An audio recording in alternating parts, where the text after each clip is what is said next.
Okay, we're officially recording. So first of all, I would like to thank you all for coming to the publishing Q&A session hosted by Earthwords, the undergraduate literary review. My name is Sophia, and I am the executive editor for Earthwords.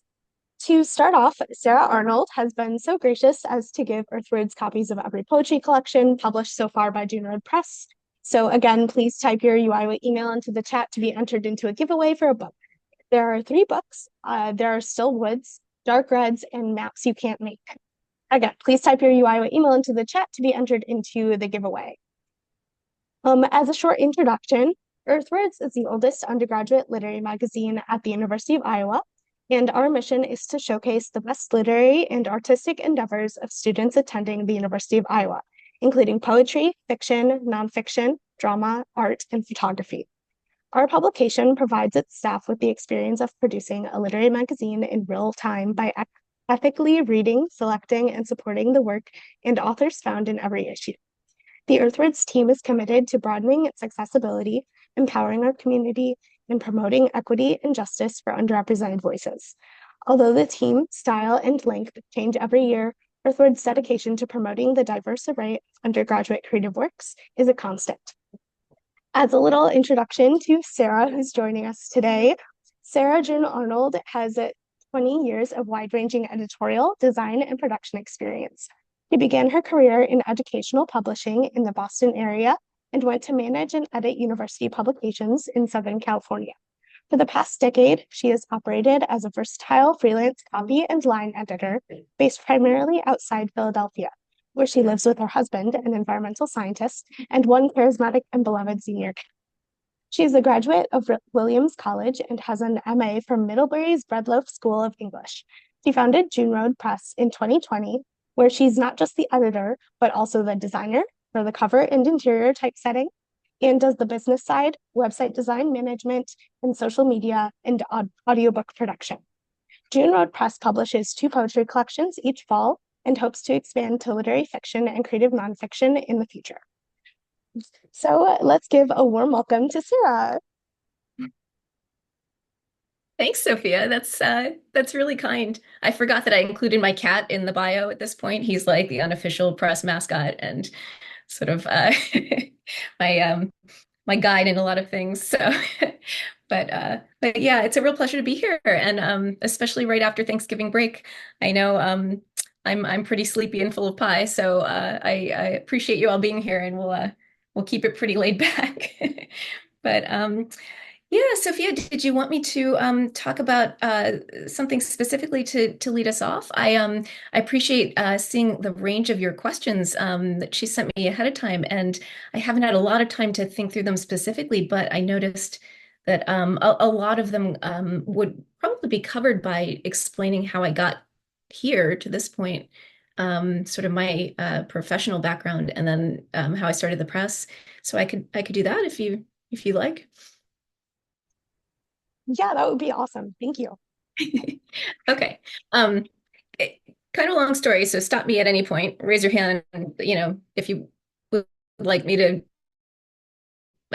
be on a side tangent about something more specific. But I can also circle back to any of these things later on if there's something someone would like to hear about in more detail. But I've had kind of an interesting trajectory, and I realized it has been 20 some years already. It goes quickly. But it really took all those steps to get to the point of starting a small press and being able to run it successfully on my own. And yeah, I come to it not as a poet or writer myself, at least not foremost. I really come at it from the publishing side and also kind of a logistical side, and that's sort of my strong suit. I feel like I'm an editor first, and this is something that I figured out probably a little bit older than you all are now. It takes a little while sort of for those pieces to fall into place to kind of figure yourself out. But it's nice when you figure that out early enough that you can sort of direct some of the steps of your career and then let chance kind of guide you to the places that be most fruitful. So yeah, I'll try to focus on what might be relevant still now because a lot of my sort of steps happened long enough ago that the climate has changed and a lot of the constraints have changed. But so, like Sophia read, I went to a small liberal arts college in the Berkshires, Williams College. And I actually wasn't, or at least after the first year or so, I wasn't an English major. I took a lot of English classes, writing intensive classes. But I actually found an academic niche in sociology. And it was a small department, and I got to really know a handful of professors, work with them closely. And I actually think I did more writing in particular, but also reading in that capacity than I would have in the English department, which was larger and a little more anonymous and skewed toward like early lit that I was less interested in at the time. And I ended up writing like a book length senior thesis that I was like rather obsessed with. It was really fun, which tells you something about me probably. But and that's to say that finding that kind of academic home that allows you to push yourself toward your interests is a great stroke of luck if you can do that as an undergrad.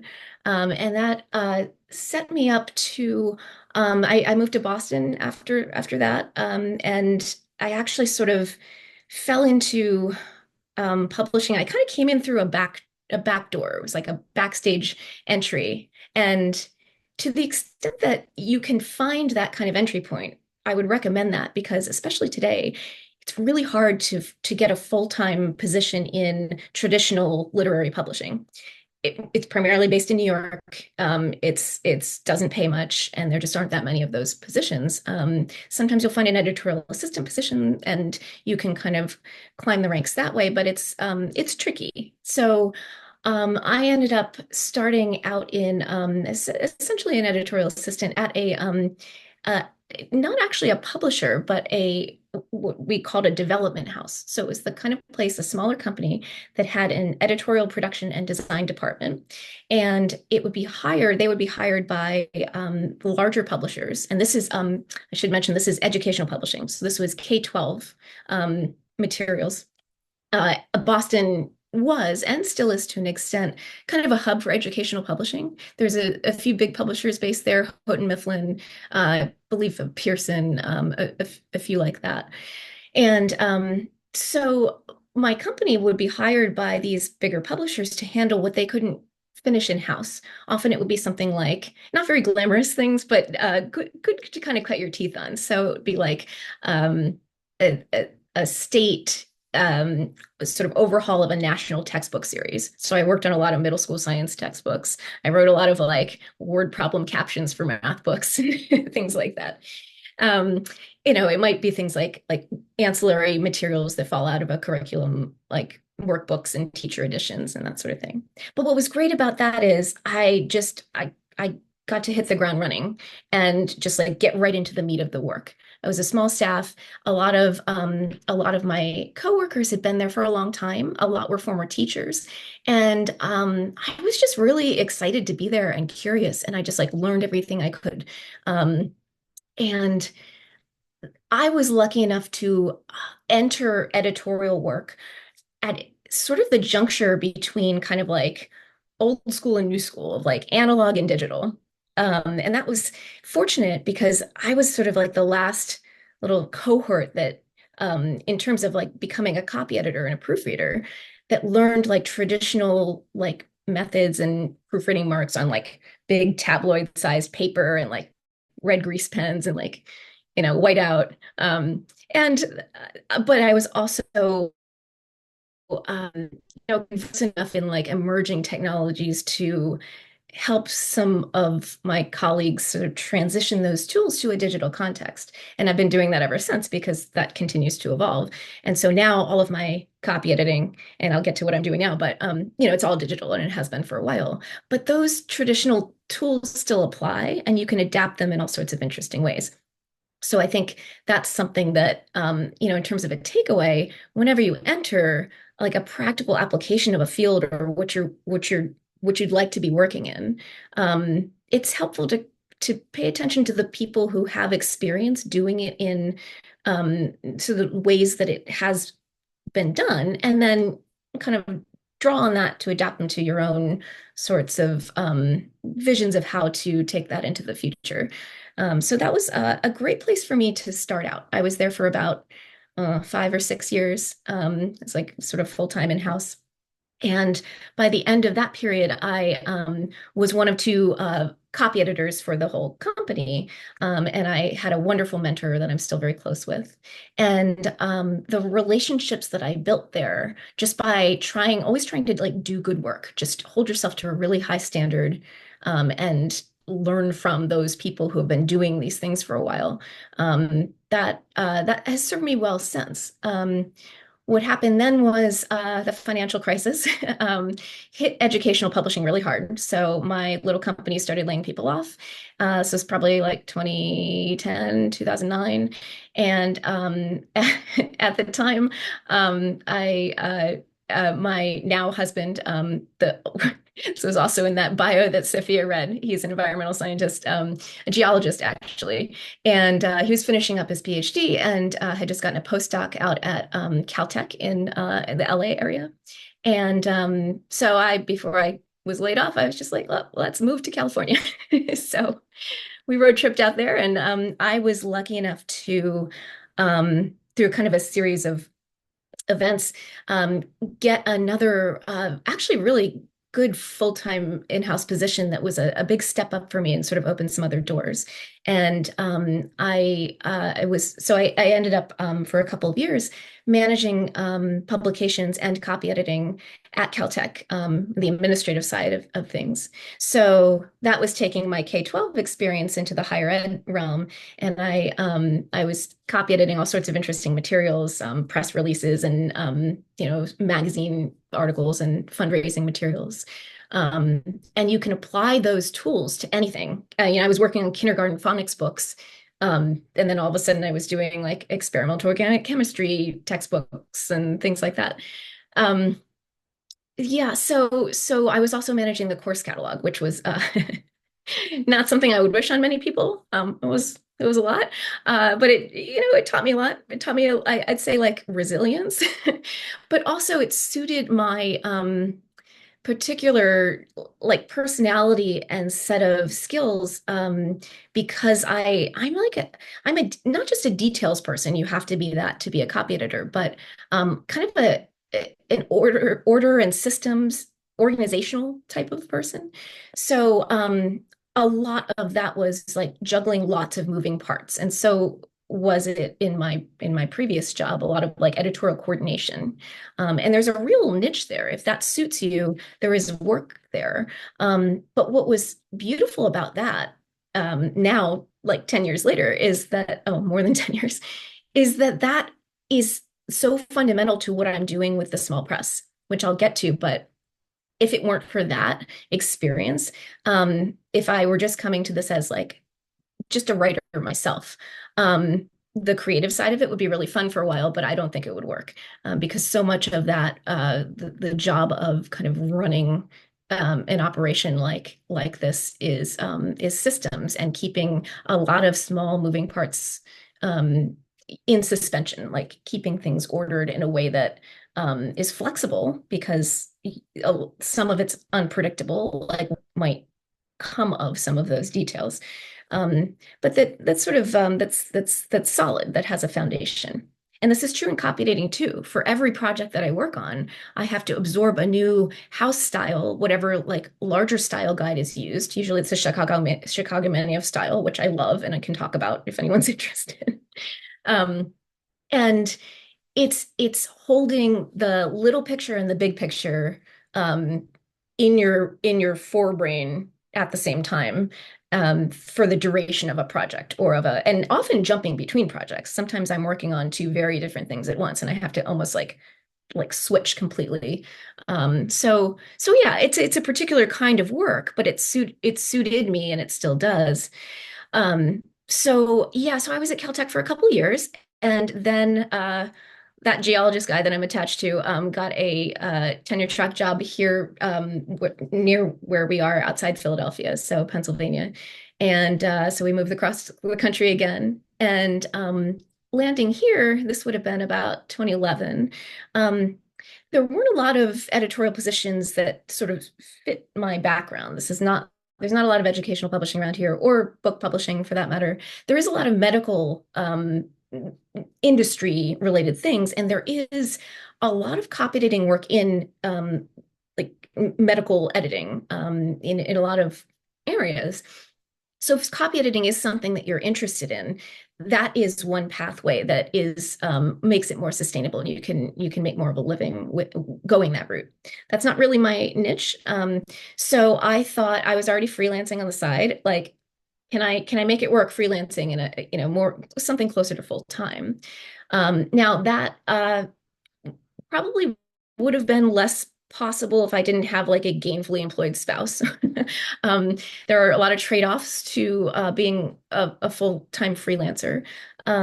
It's gotten easier in some ways because there are, so much of our economy is gig-based now, and this is all done digitally and remotely, and a lot of not just publishers, but other types of operations and organizations that used to have in-house copy editors. It's almost all farmed out now. It's almost all contract work.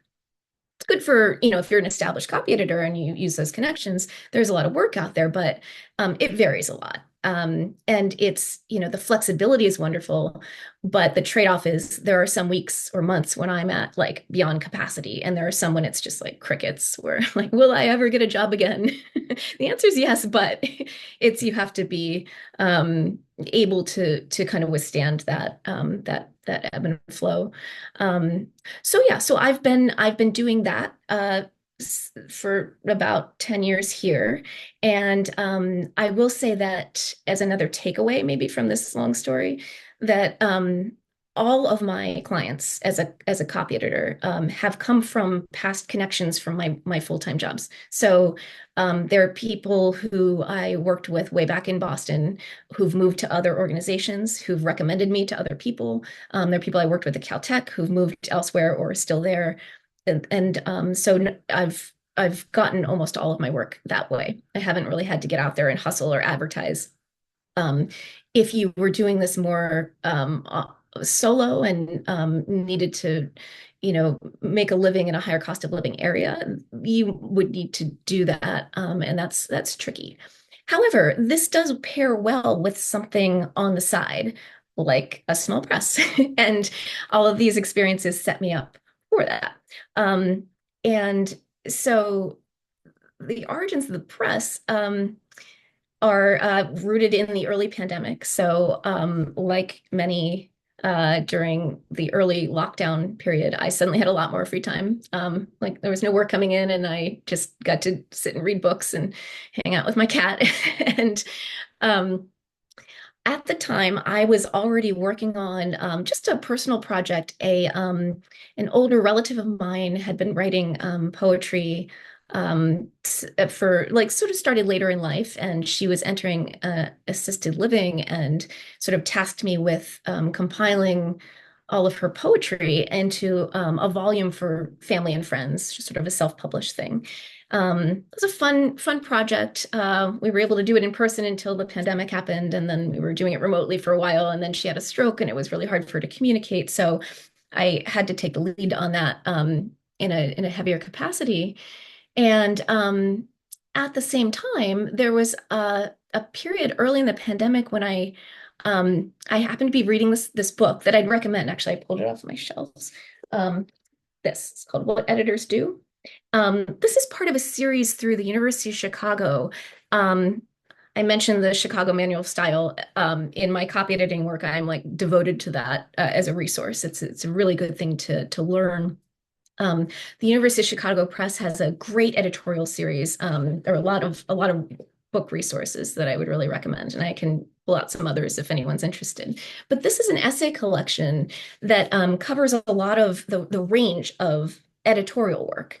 And there's an essay in here from, I believe, the editor of Grey Wolf, and just talking about like what it's like to work at a small press and what freedoms it allows in relation to the big five, just how it fits in the ecosystem. And I don't know, something about it was like the right place and time. It was just this like they planted the seed of like, I was having a lot of fun making this book for this relative of mine. And And I just thought, well, like, what would it take to start a small press? So I kind of dove in. As you may have gathered, I tend to kind of dive into things and get very into the details. And I will say that that kind of like productive obsession can serve you well. For me, it's a channel for my anxiety. It's sort of like, well, here I can put it to this kind of use, and it's able to it's something that's served me over the years, or at least turned it into something healthier. Um, but yeah, I at the time was just to kind of stay um, feeling like connected and creative, I had a little writing group going, sort of basically out in the yard on lawn chairs with two friends, because it was again like March and April of 2020, and we couldn't be inside.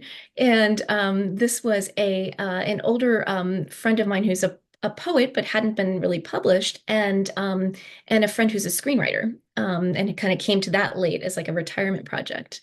And we'd get together a lot. We'd work on drafts. I was writing short stories at the time, and I sort of pitched this to them, and it's like, well, we just sort of like spitballed some ideas, and they're like, yeah, just give it a shot. So I spent the next year, alongside regular work. Just this is always a side project, but it is my passion. It's what I wish I could be doing all the time, and maybe someday it will be. Um, but I, as I basically, I decided, and I didn't send these two books, Sophia, to along with the others, but the very first two books that June Road Press put out are these two. Um, this yellow one is ultimately what became of that project with my relative. We decided to make a sort of best of, like a collected sort of subset of her poems, and really workshop them and make them as good as they could be, and then self-publish a larger collection like she wanted for family. And at the same time, this is my friend who was out in the lawn chairs with me, Diane, um, and who has since been a big help with just consulting with the ideas for the press ever since. She's still involved. And this became her first collection. And in this case, these two books, the stakes were low, and they had sort of come to me, and it allowed me to sort of practice all the things that go into making a collection at the same time as I was establishing the press and doing as much research as I could. So I was like following every small press out there I could find that I admired or could learn from. And I was trying to build platforms and built the website, and established an LLC and a separate bank account, and kind of figured out contracts and taxes and all that like fun stuff that goes with the territory.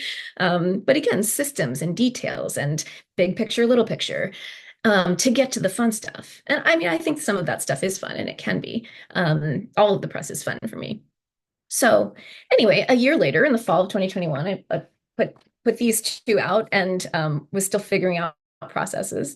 And it's kind of gone from there. So right now, we're in the fourth. This is the fourth publication season for the press, and I decided early on that I wanted to limit the scope so that I could really focus on making the highest quality books, in all senses that I could, with just like one motivated lady and like not a lot of dollars, And that's something that I think makes June Road Press work, is that, or at least makes it unusual, is that because I have this particular background, I can handle by myself the full editorial process, because I have done developmental editing all the way up through copy editing and proofreading, but also the production side of things. So I was also a production editor.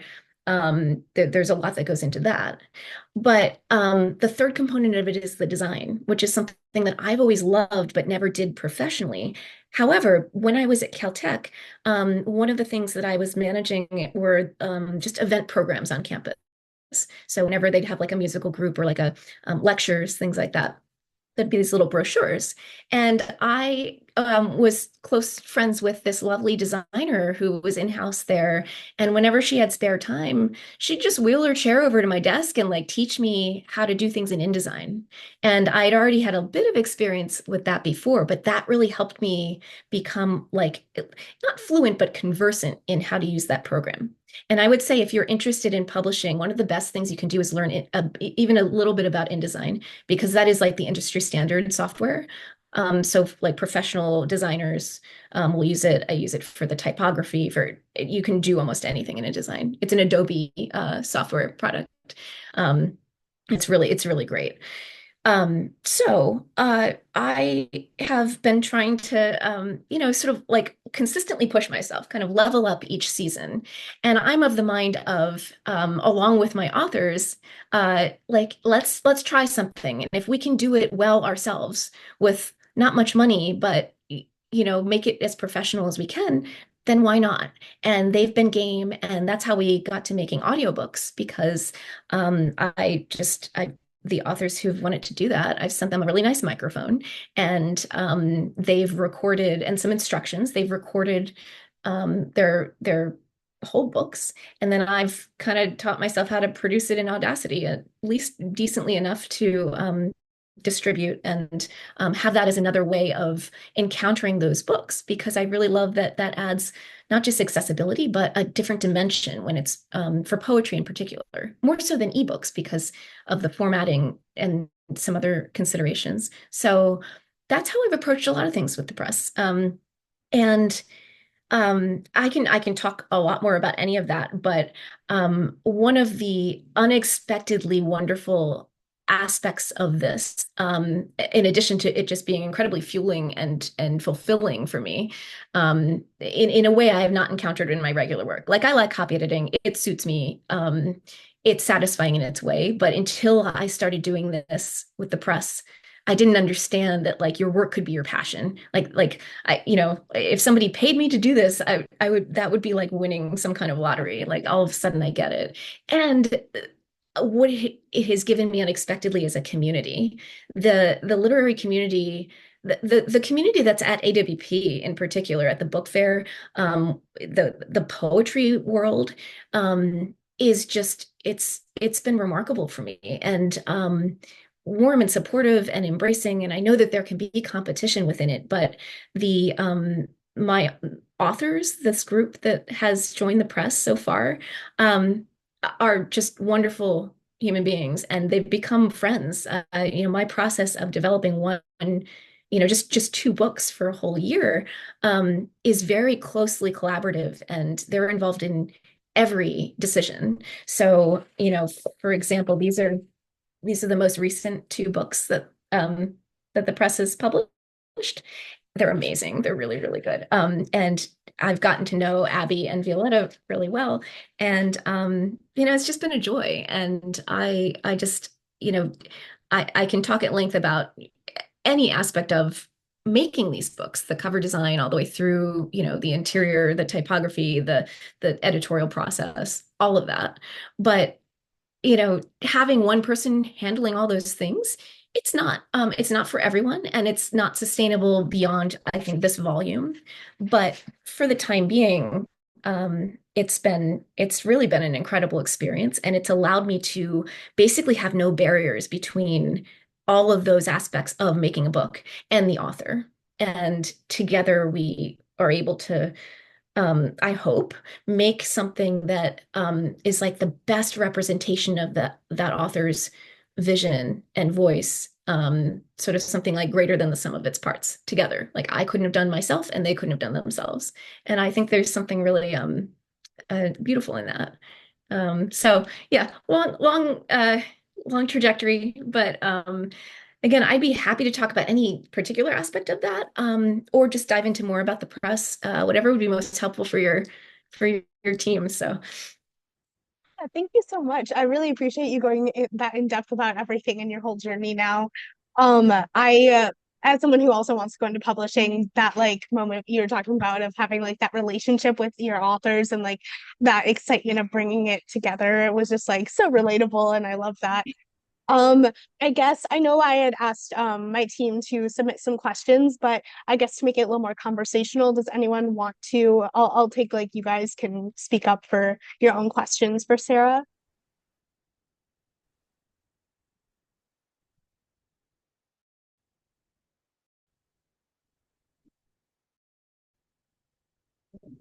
I am personally just really interested in like your design process. I submitted a question sort of about this, but in terms of like collaborating with your authors on like book covers specifically, just going through your website, I like adore all of your design from the website to cover. I would love to hear just a little bit more about that process. I know it's very collaborative between you and authors. Just how do those ideas come about? How do you go about bringing those sort of visions to Yeah, life? that's a great question. I mean, I'm just so excited to talk about this. If you all want to listen, then absolutely, I would love to talk about that. That's so much fun for me because it's something that I didn't get to do in my regular work. I don't. Um, so I think the idea that comes to mind first is that creativity thrives within constraints. So my constraints with designing a cover are financial. Like I'm doing this on a shoestring with the press for a number of reasons. One is that I'm not independently wealthy, and one is like the press is not a nonprofit yet. It's not a 501(c)(3), which means I'm not eligible for grants, and that's how a lot of small presses that aren't attached to another institution, like a university press, that's how they stay afloat, especially if they're publishing poetry. Just it's just the volume's not there for sales. Um, I'm doing okay-ish in terms of sustainability, in part because my overhead's so low. And designing book covers myself is one of the reasons that's true. So that constraint means that at least for the past season, and then going into this next season is probably true as well, I've been limited to um, artwork in the public domain. Now, let me go back, I have the stack of books here. So two of the books that I did send, Sophia, so these two, When I Was the Wind and There Are Still Woods, um, they've racked up some awards, which is really gratifying for the author and for me. This was our first sort of major season. So after that first season that I talked about, where it was like people I knew already, and they, the stakes were low because they'd forgive me if I didn't do a great job. These were I had a previous connection to Hannah, who's incredible, but not I didn't know her closely. This was the first book that I chose out of the first cycle. So these came out in 2022. This is also the only season where I was able to actually commission, well, not commission, license art, like original art. These are both paintings from artists that, small artists in the sense of just, they have jobs too, and they're just people that in both cases the authors sort of found or had a connection to. And we sort of got to know them and coordinated, and they let us use these paintings and manipulate them in particular ways, color, zooming in, and for a nominal-ish fee, and just sort of rights to use them in this capacity. And you can see I tend to spread a piece of art across the spine and the back. And so I love texture on book covers. And so you'll notice that across the press books so far, and you can see this better on the website because it's a higher resolution, but they all have, like, the grain is visible. There's, in the case of these paintings, you can see the stroke. In the case of the next season, these two, there's a lot of, yeah, texture is like the best word I can come up with. You're seeing a bit of the grit to it. I just think that gives it interest, and I don't know, it's just interesting to me. Um, so yeah, so this was the next season. This was 2023, last fall. These are also both amazing. I'm like really obsessed with all of these books. Um, and so in this case, I had to kind of drop back and see what I could do for free, essentially. And but I like to go on a deep scavenger hunt. If you're ever looking for public domain art that's really interesting, that's not just like, slapping a impressionist painting that everybody knows on it. The Smithsonian archives are really good for that. The digital archives, really searchable. You can also often search museum collections, digital collections, by what has SCC, like a rights-free or public domain designation. Really fun. You can lose a lot of time doing that. I tend to. So this didn't come from that collection, but it from a similar kind of scavenger hunt.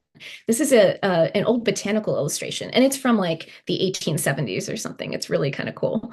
And I liked it because for this book, and we went through probably like a dozen cover iterations for this book. And just as a sidebar, for me, when I pick a book out of the submission period, or when I decide on those two new collections for the coming year, I it's usually in part because I can envision it as a book. Like I have at least a loose idea of how it will become this physical thing. And typically my initial vision isn't what we end up with, but it gets us there. And in this case, we tried a lot of different types of things. In conjunction with Mariella, the author, and this book, the arterial quality of this botanical image, the fact that it's resonant in all these other metaphorical ways, really suited the collection and helped us kind of land on this as the final iteration. This one did come from those Smithsonian archives. This is I believe it's like almost an oil. It's like a painting on leather, I want to say.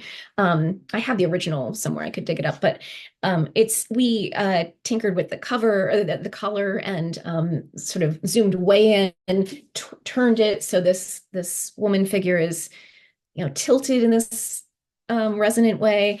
And if you look at it on the website, you can really see this viney quality also really suits the book, which is like earthy and sensual, and it has a lot to do with like dirt, and these dark beds are, all different types of beds, but flower beds, real beds, and it's all sort of here. And this one fell into place really quickly. I had this original version of the cover that wasn't right, but helped us reach this.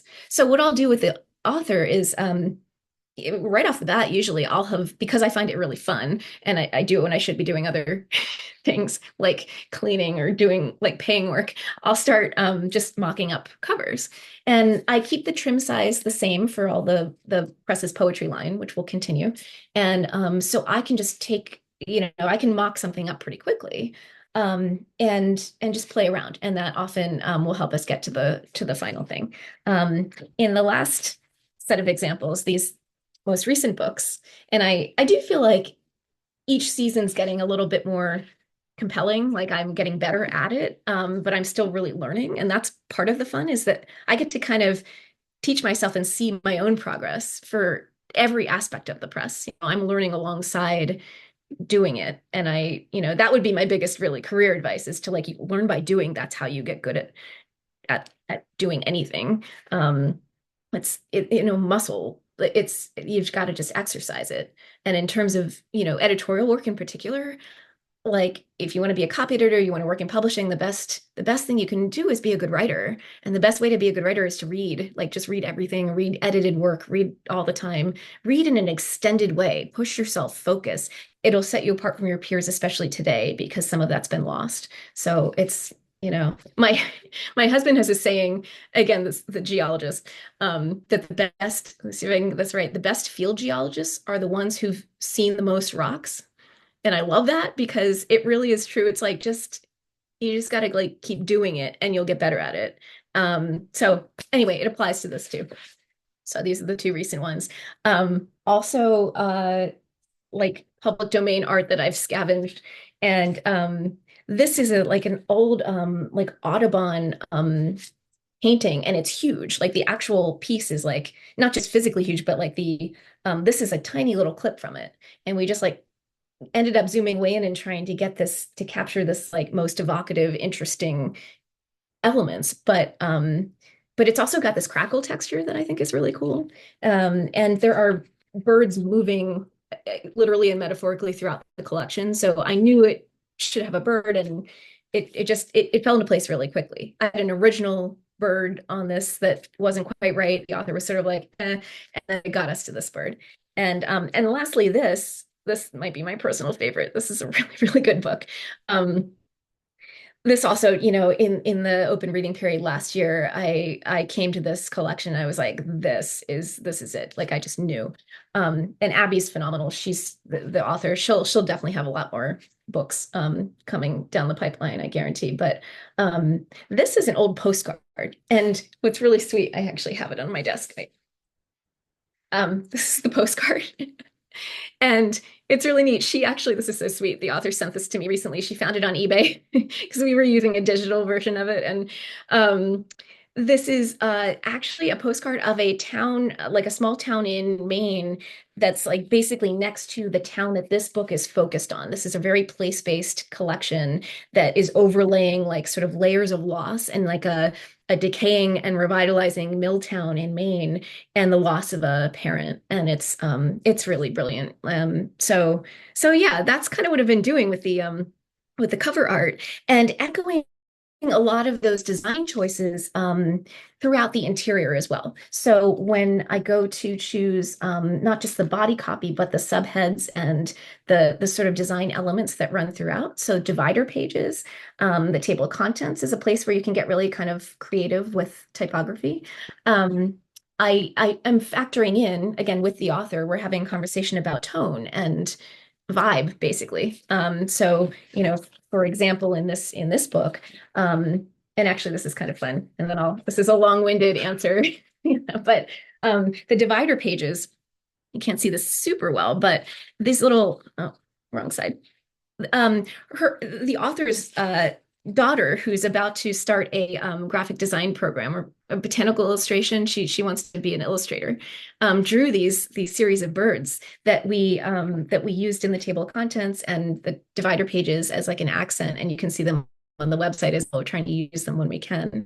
And we paid her for that, or it's her first like commissioned project as an illustrator. So that was a really fun thing. Actually, likewise, in the first season, this book, again, my lawn chair friend, this leg and this lettering were done by her daughter, who is also starting a graphic design program. And so she was able to help us with that, which I really like doing when I can. And actually the painting on this book that's also on the press website, as a lot of our logo material, is a painting by a family friend.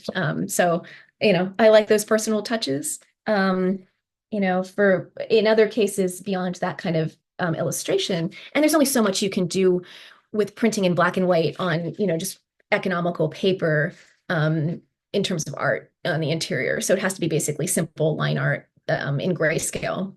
But when you shrink it enough, it can work pretty well. For Abby's book, for this book, the dividers and some of the design choices are very geometric, or at least very linear, which we thought echoed the buildings, the built environment, and is echoing some of the thematic focus throughout the book. So it's fun to dig into those choices to see how they're in conversation with the book itself, as they should be, and in line with what the author is envisioning. And for this one, I love where it ended up. But Abby and I mean, we probably went through at least a dozen different, like, fully mocked up covers, and they all looked pretty different. Some were iterations of this, most were completely different. But that makes me better. I feel like I've gotten practice doing 30 books for the, for making 2 books. So yeah, if you're interested in that kind of work, it's fun to just play around with it. And there too, I'm doing all of this in InDesign. So if you have any opportunities to learn that a bit, like while you're still in school, or to take, I mean, you can find lots of YouTube tutorials and things like that, especially if you have some basis in it. Like I did, if I'm trying to do something and I can't quite get there, I just, somebody on the internet will tell me how. But if you pursue that at a higher level, there's a lot you can do with it in the publishing world. So yeah. It's a long answer, but I love that aspect in particular. So good question. Yeah, that's so cool. Thanks for Hmm. sharing all of that. I know that a lot of people on our staff and just in the English department in general are very much writers hoping to get published at some point.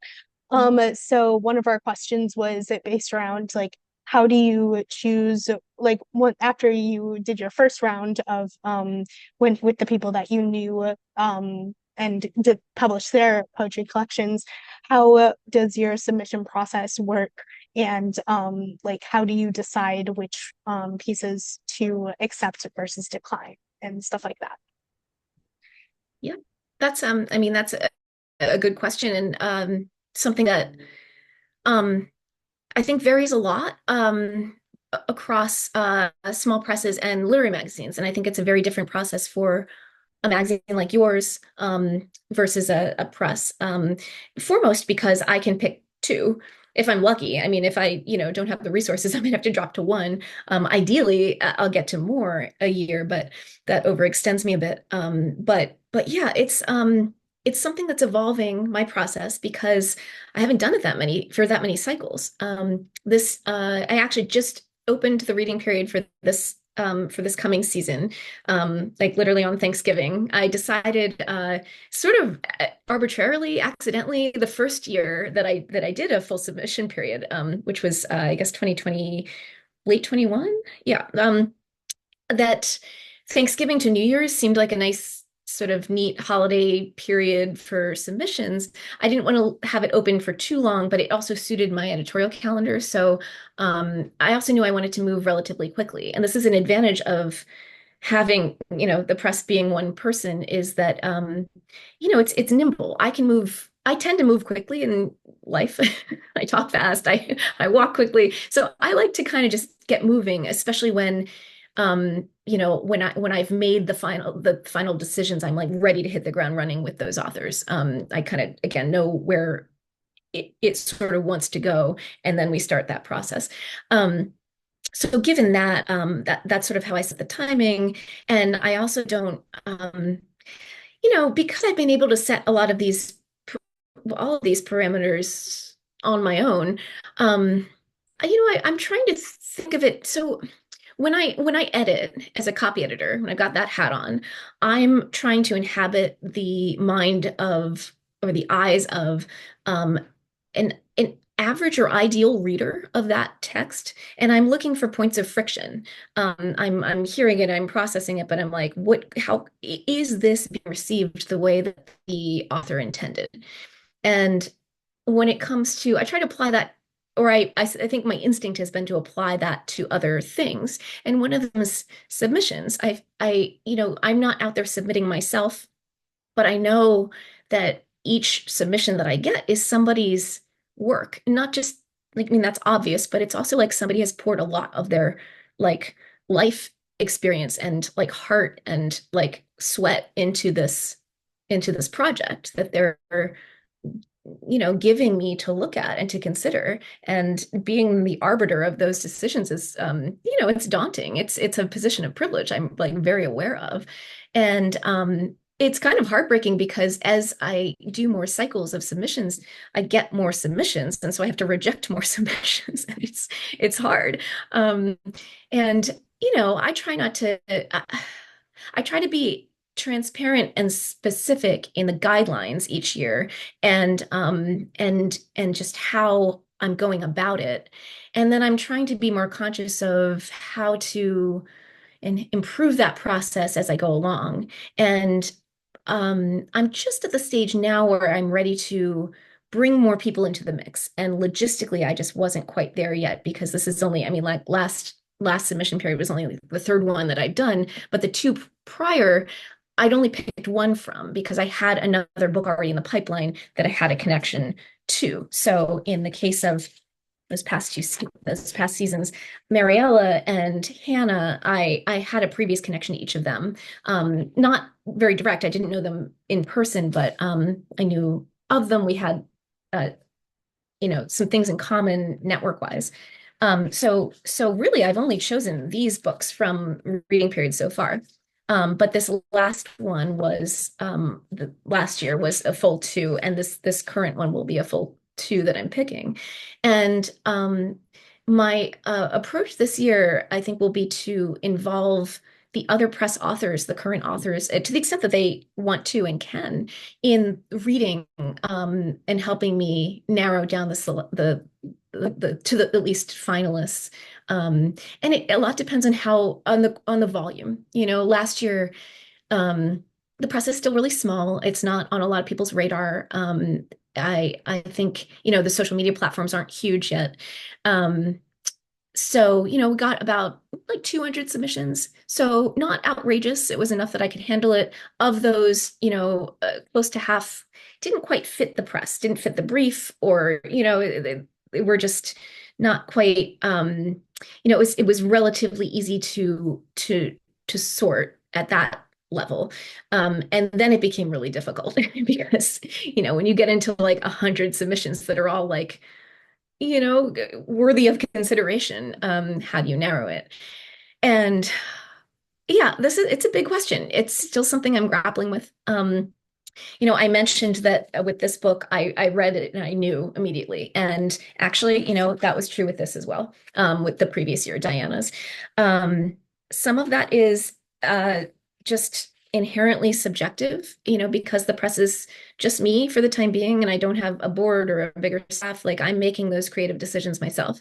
I'm trying to do them carefully and responsibly. And I'm conscious of especially going forward, the range of voices and backgrounds and experiences that the press is representing. And I want to, continue to expand that range. So I'll be considering sorts of factors. And because this isn't a contest and there's no fee, there's no agents involved, this is just an open thing. I'm relatively clear about this, I hope, in the guidelines that it's about the work and the project, but it's also like a broader fit with the press because of the way each author becomes like part of this operation. I mean, this might become a collective at some point. I would love to involve my authors more and more, but they're all busy. They have lives, they have kids. I don't have kids. Part of why I can do this, honestly. If I did, it would be a lot harder. But this is what I pour a lot of my energy into. But I do, in each case, really appreciate their creative input. And so I'm hoping they'll be able to help me sort of triangulate this year and come up with like the next two books that really fit with and advance the press's like orientation and mission. I'm particularly interested in taking a more environmental sort of like approach, or more eco poetry, like place-based work, just because that's a preference I have personally as a reader, but it fits the sort of orientation of the press as I conceived of it.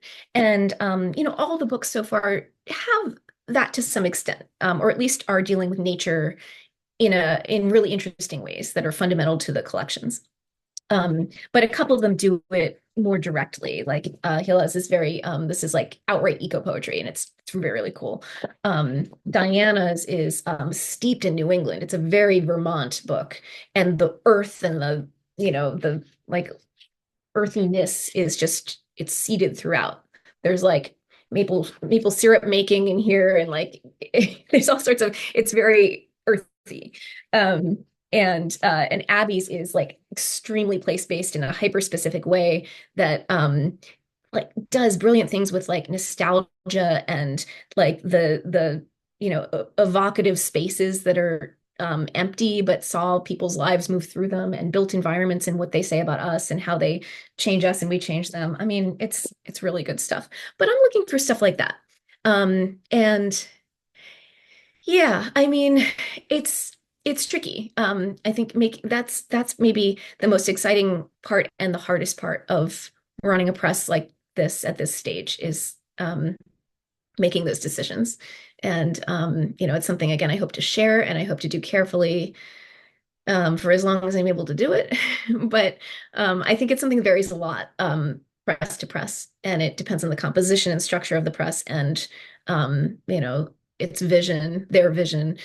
And yeah, it's something that's kind of an ongoing uh conversation and process, conversation with myself, conversation with, other publishers, other poets, something that's AWP makes like is really useful for to have those kinds of bigger conversations about process and about approach and just being a good citizen in a lot of senses as a publisher. So yeah, I mean, I'm also always open to feedback and how I can make that submission process, you know, easier for authors, and more and feel better, especially rejection, because, I try to be upfront about that too. It's like just by capacity, I have to reject really work that should be published. And I just, I just can't be with me, but I want it to be published elsewhere. So I'm always open to like simultaneous submissions that totally make sense. Send it out, send it widely, that kind of thing. But yeah, ongoing process and a good question, a big question. Cool. Yeah. Well, I know we're kind of getting up on time, but if anyone has any last question that you want to ask Sarah, we can do one more. So yeah, just throw it out there.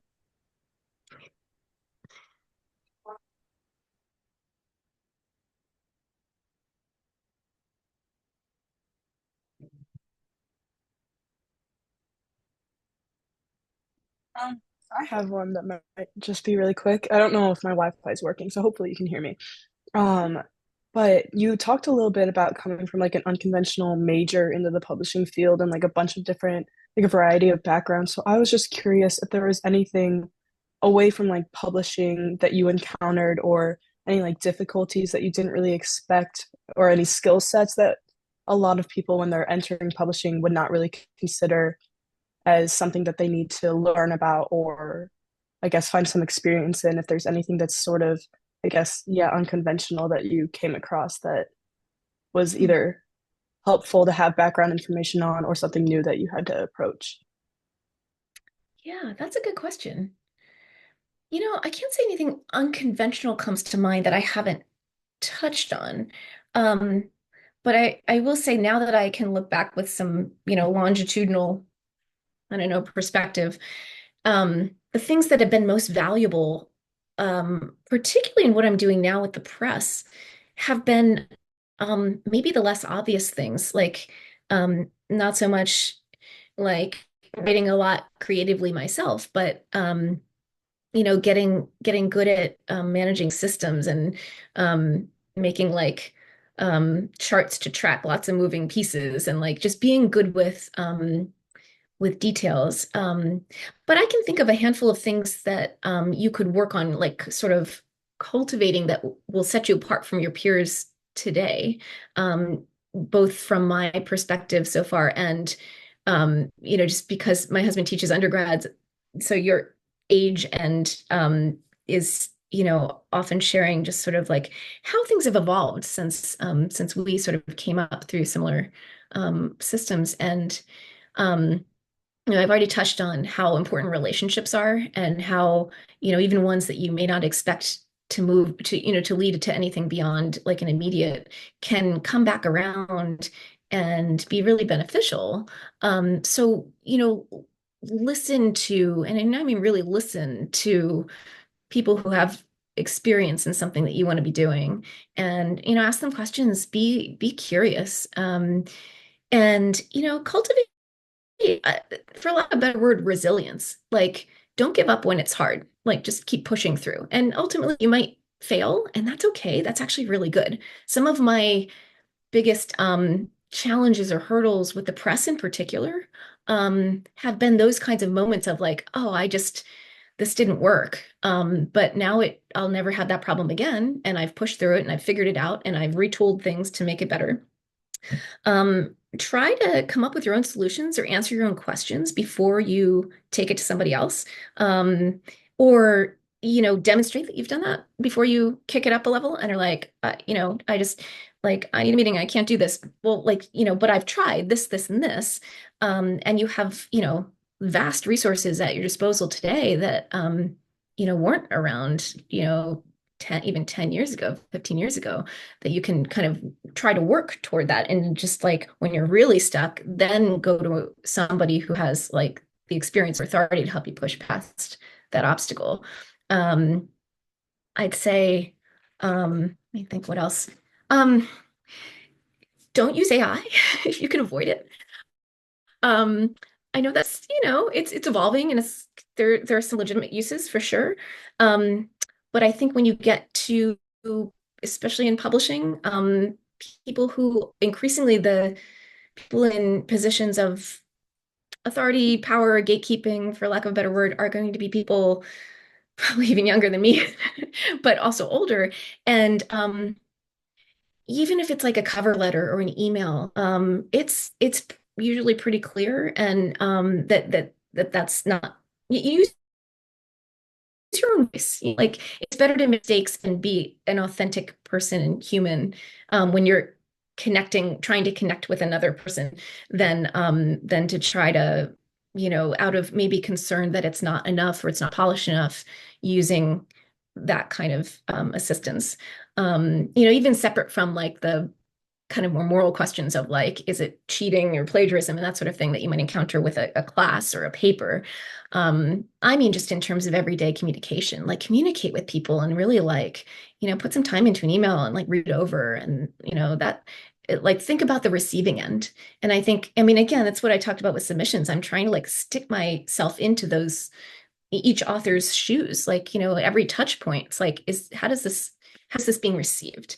That will help set you apart. And then I mean, this is kind of trite, but like work ethic, I mean that in the sense of like, do your best work. Just like really push yourself to be like everything that you give to somebody else, like, make it like represent you, like focus on quality in the sense of like, this is the best I can do at the time in the moment, given my resources and my energy. And, but like, don't be afraid to kind of push a little past that comfort zone. I think that leads to the best results, whether that's in creative work or a relationship or something professional. And you never know how that accumulated effort can lead to a professional opportunity or some other kind of opening down the road. These things have longevity. And that's something that sort of surprised me looking back at the places I've worked, the things I've done. It's like those come back around. And I I haven't been, anywhere near perfect, but I think, and this is something that I've tried to cultivate, especially after my 20s, but it's even better if you start earlier. Like we're all going to make mistakes and screw up. Like, just own it. Just be like, you know what? My bad. Won't do that again. Like, move on. I mean, you don't have to over apologize. You don't have to like dwell on it. I mean, for me, I would agonize over every mistake. Or, be thinking about it in the shower the next day. Be like, why did I left that typo in there or something? But it's better to just be like a straightforward professional and be like, yep, like I'll learn from that, you know, and those are very mature habits that will serve you well and will set you apart. Taking criticism well and like maturely and professionally, like, yeah, it hurts, but that's how you get better. And more often than not, if you give somebody the benefit of the doubt, that's coming from a place of whoever's mentoring you or telling you that, not always, but they want you to get better and succeed. And they're kind of investing in you with that in mind. So again, not unconventional wisdom here, but I think like from where I'm sitting, like at this, weird like elder millennial position, those are things that I think that'll help set you apart. And if you go in not trying to like think of everything as like a means to an end, it's just like doing good work for its own sake and for you, and to be like, presenting your own efforts like the best that they can be presented. know if it will follow from that, I think. Or at least that's kind of how I've experienced it and seen it out there. And I think especially in publishing, that it is all based on relationships, or at least a lot rests on that. So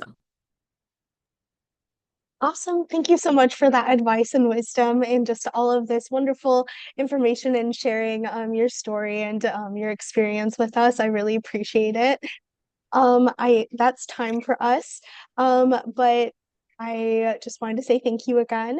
And a reminder to everyone else, if you haven't already put your UIWA email in the chat, please do. So then you can be entered into the giveaway for one of Sarah's poetry collections that she published. Um, and yeah, I don't know if there was any like um contact information or any you said your submissions are open. What are if you wanted to share like those guidelines or something?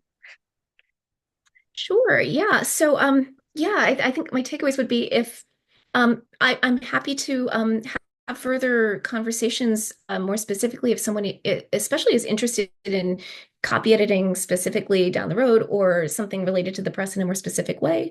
I can stick the press just general email in the chat.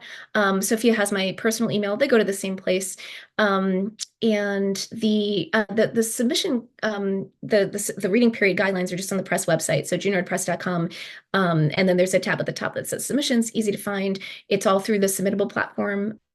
And that's open until New Year's Day. And I would say if you're interested in anything related to the press and you're not already on the mailing list, that's where it's not like a Substack, like a newsletter. It's just occasional announcements, really like simple. But that's where that's probably the easiest way for to keep up with any opportunities we might have down the road. There is and I'm only telling you guys this, there is a slight possibility that I'll have money for an internship next summer. It depends on a grant possibility. It's kind of a 50-50.